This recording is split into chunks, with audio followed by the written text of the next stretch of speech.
সুজিত সান্যাল ছাড়া এ কাজ কেউ করতে পারে না। আরে আমার মুখের গ্রাস কেড়ে নেবে এই সুজিত সান্যাল। আমার ইচ্ছের নোটে গাছটা এভাবে মুড়িয়ে যাবে ওই ওই বদমাইশটার জন্য। আদিত্য নারায়ণ চৌধুরী পুরো কিডন্যাপিং এর দোষ আমার ঘাড়ে। এই সুজিত সান্যালকে আমি উচিত শিক্ষা দেবো, উচিত শিক্ষা দেবো ওকে। তারও আগে দরকার আদিত্য নারায়ণ চৌধুরীকে সুস্থ শরীরে ফিরিয়ে আনা, যে করে হোক। আর এই কাজটা যদি আমি করতে পারি তাহলে এই বাড়ির লোক সবাই আমায় বিশ্বাস করবে, আমার উপর ভরসা করবে। আর সেই সুযোগে কি করবে তুমি? আর কোনো সুযোগ তুমি পাবে না। আদিত্য নারায়ণ চৌধুরীকে কিডন্যাপ করে তুমি যদি ভেবে থাকো চৌধুরী বাড়িটা দখল করে নেবে, তাহলে ভুল ভাবছো। আমি তোমাকে মাত্র 24 ঘন্টা সময় দিচ্ছি। এর মধ্যে আদিত্য নারায়ণ চৌধুরীকে তুমি ফিরিয়ে দাও। আমি আদিত্য নারায়ণ চৌধুরীকে কিডন্যাপ করেছি? হ্যাঁ, করছো। এই কথাটা আপনি বলতে পারলেন? আপনি আপনি খুব ভালো করে জানেন এই কাজটা আমি কিছুতেই করতে পারি না। আসলে আদিত্য নারায়ণ চৌধুরীকে কিডন্যাপ করেছেন আপনি। আপনি বাজে কথা বলো না সুদীপ। নীরু শুনেছে তুমি আদিত্য নারায়ণ চৌধুরীকে কি বলেছিলে? বাড়ির সবাই জেনে গেছে এই ব্যাপারে নাটের গুরু তুমি। ভালোই ভালো আদিত্য নারায়ণ চৌধুরীকে তুমি ফিরিয়ে দাও, নাহলে আমি তোমার চরম সর্বনাশ করে দেবো। সুজিত সান্যাল, খবরদার! খবরদার আমার ঘাড়ে দোষটা পাবার চেষ্টা করো না সুজিত সান্যাল, বিপদে পড়ে যাবে। তোকে আমি এইভাবে তোমার সর্বনাশ করে দেবো। আমার সর্বনাশ করার চেষ্টা করো না। তোমার বাগডোগরার কথাগুলো যদি আমি ঠিক জায়গায় এখনো পৌঁছে দিই না, তাহলে জীবনের বাকি সময়টা ওই জেলের গড়াদের পিছনে কাটাতে হবে, সে কথাটা মনে রেখো। হ্যাঁ, আমি জানি আমিও ফাঁসবো, কিন্তু নিজের নাক কেটে আমি তোমার যাত্রা ভঙ্গ করে দেবো। তুমি আমার কিচ্ছু করতে পারবে না, কিচ্ছু না। আমি তোমাকে আগেও বলেছি, আবার বলছি, প্রমাণ রেখে আমি কোনো কাজ করি না। আমাকে ফাঁসাতে গিয়ে কেন নিজের বিপদ ডেকে আনছো সুদীপ? বুড়োটাকে ছেড়ে দাও। এই চৌধুরী বাড়িটা বিক্রি করতে পারলে আমি তোমার কথাটা খেয়াল রাখবো। এই চৌধুরী বাড়ি তুমি নয়, বিক্রি করবো আমি। কি ভেবেছ আদিত্য নারায়ণ চৌধুরীকে নিজের কাছে আটকে রেখে দলিল হাতাতে পারবে? শোনো শোনো সুজিত সান্যাল, আমার হাতে এখনো একটা মোক্ষম অস্ত্র বাকি আছে। যেদিনকে সেটা ছাড়বো না সেদিনকে তুমি শেষ, কথাটা মনে রাখো।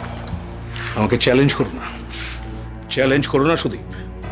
আমি কত দূর যেতে পারি সে সম্পর্কে তোমার কোনো ধারণা নেই। বুড়ো মানুষটার উপর অত্যাচার করে তুমি যদি ভেবে থাকো পার পেয়ে যাবে, তাহলে তুমি মূর্খের স্বর্গে বাস করছো। খবরদার নিজের দোষটা আমার ঘাড়ে চাপাবার চেষ্টা করবে না সুজিত সান্যাল, বিপদে পড়ে যাবে। আর একটা কথা বলে দিই, যেদিনকে আদিত্য নারায়ণ চৌধুরীর আমি খোঁজ পাবো সেদিনকে তোমার হবে শেষ দিন। তোমার শেষে শুরু হয়ে যাবে সেদিন। তাই ভালো ভালো বলছি, আদিত্য নারায়ণ চৌধুরীকে সুস্থ শরীরে বাড়িতে ফিরিয়ে আনো। তুমি যদি বাকি জীবনটা হেসে খেলে কাটাতে চাও তাহলে কাজটা তুমি করো। আমি তো তোমাকে বলেছি বাকি জীবনটা যাতে তোমার ভালোভাবে কাটে সে ব্যবস্থা আমি করব। এই চৌধুরী বাড়ির বিক্রি শেয়ারের টাকা তুমি পাবে। ভিক্ষে ভিক্ষে দিচ্ছ সুজিত সান্যাল? সুদীপ মুখার্জিকে খুচরো ভিক্ষে? তোমার সঙ্গে হিসেব নিকেশ তো আমি পরে বুঝবো। আপাতত আমি আমার ভালোটা বুঝি, আর তুমি তোমার ভালোটা বোঝার চেষ্টা করো। কারণ তোমার কবজা থেকে আদিত্য নারায়ণ চৌধুরীকে আমি উদ্ধার করে আনবো।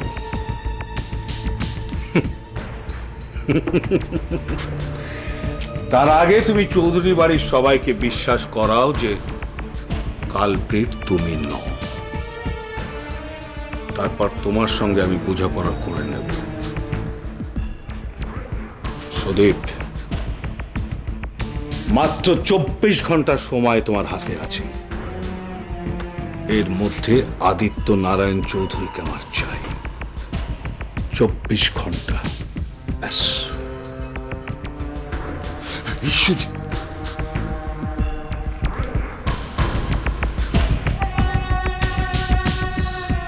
কি কনফিডেন্স! এত কনফিডেন্সও পেল থেকে?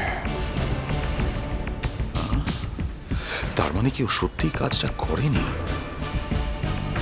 অন্য কেউ এর ভিতরে আছে?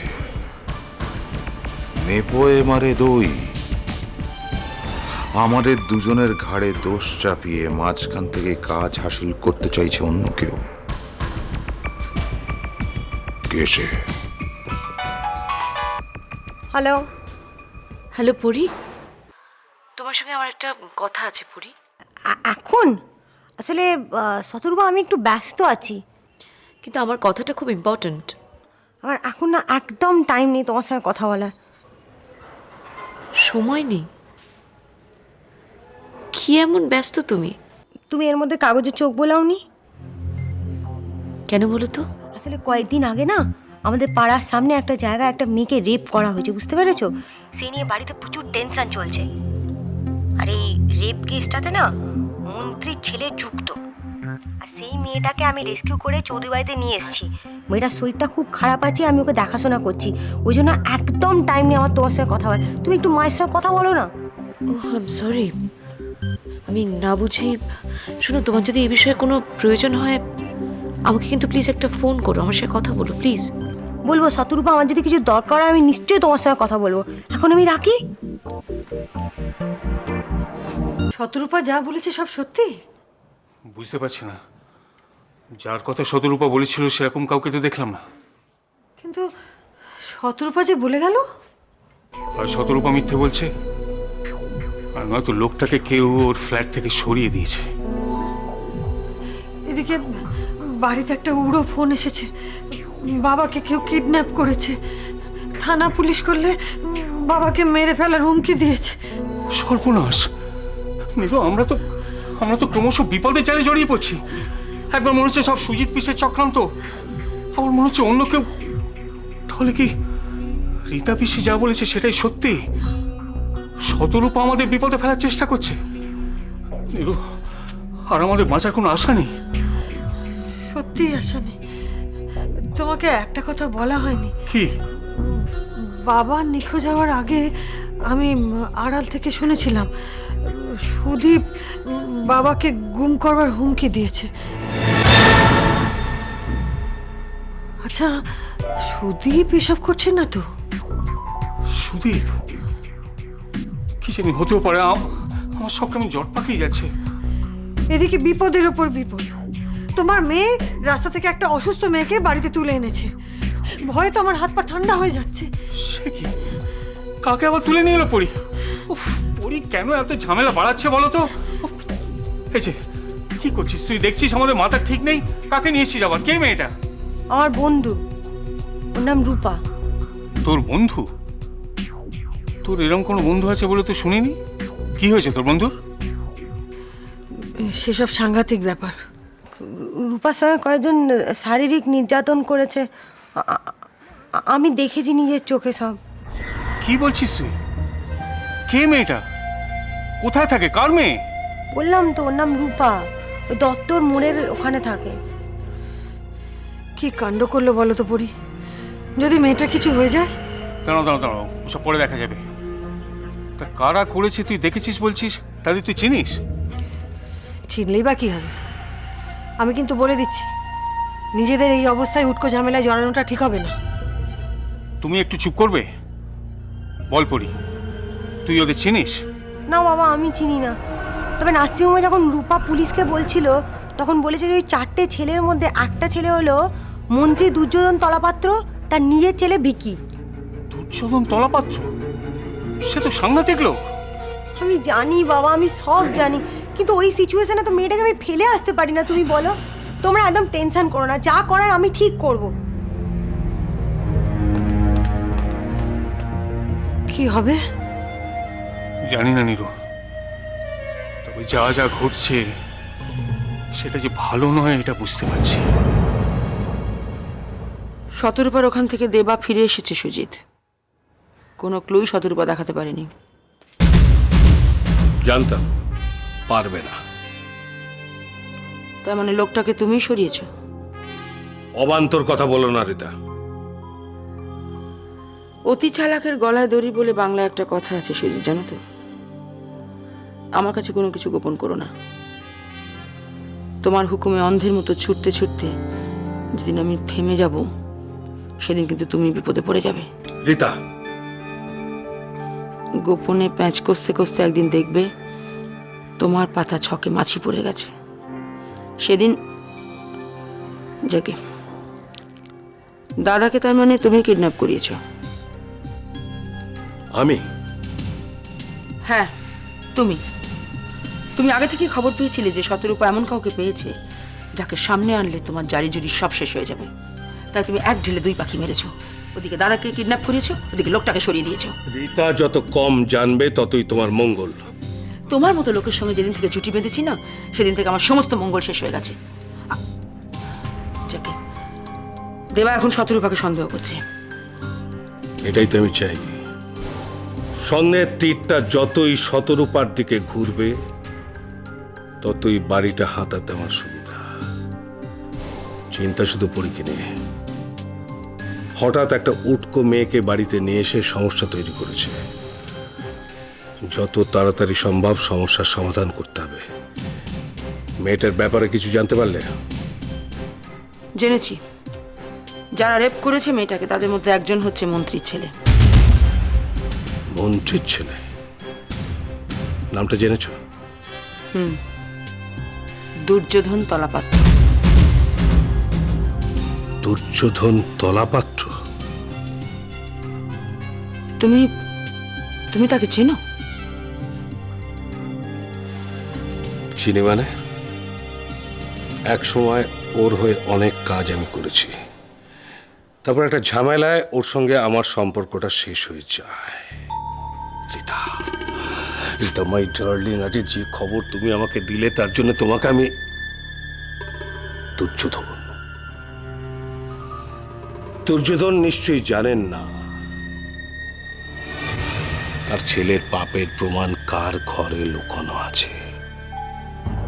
খবরটা যদি আমি দুর্যোধনকে দিতে পারি, ব্যাস, দুর্যোধন আর এই শকুনির ভাঙা সম্পর্কের সেতুটা আবার জুড়ে যাবে। আর তারপর তারপর তারপর লেখা হবে অনেকের সর্বনাশের ইতিহাস, আর ঘরে ঘরে বাজবে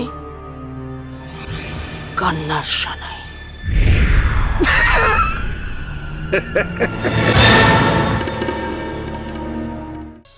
আমার তো মনে হচ্ছে এটা পরীর কোনো একটা চাল, আমাদের প্ল্যানটাকে বানচাল করবার জন্য এটা নাটক করছে। কেসটা তো dangerous. It's a case of gang rape. এরকম একটা ঝামেলা কেউ যেচে নিজের বাড়িতে আনে? বিনা কারণে তো পরি এটা করেনি। আমার মনে হয় আমাদের বাড়ি বিক্রির প্ল্যানটা বানচাল করে দেওয়ার জন্য হয়তো এগুলো করছে। পরি নিজেকে খুব চালাক ভাবছে। এই গ্যাং রেপের ব্যাপারটা পুরোটা সাজানো, নইলে কার ঠেকে পড়ে যেরকম একটা আদমরা মালকে নিজের বাড়িতে এনে তোলে।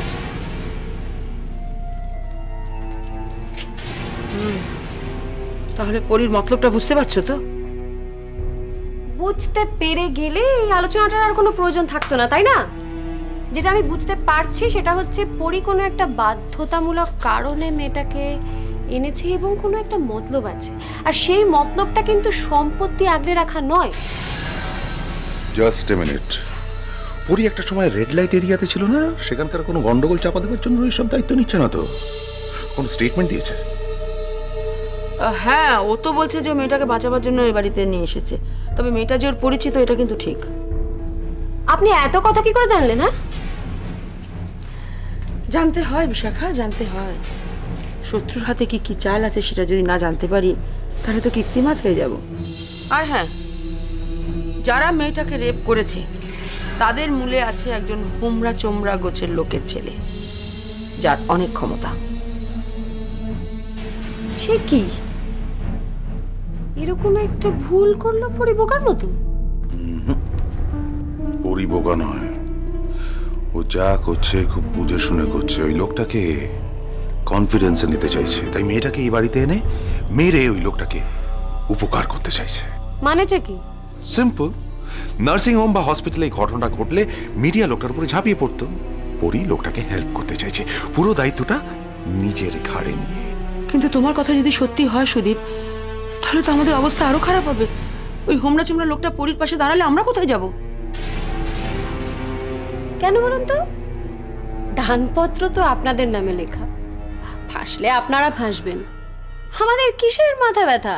কেন আমরা শুধু শুধু মাথা গলাতে যাব? এটার মধ্যে কোনো প্রয়োজন নেই।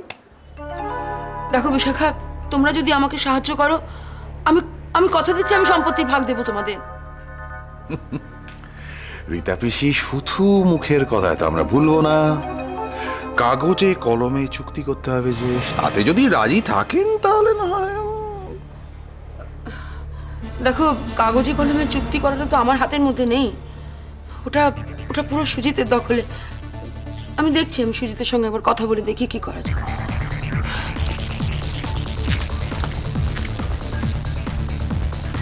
আমাদেরকে কিন্তু যেভাবেই হোক জানতে হবে পরীর আসল মতলবটা কি।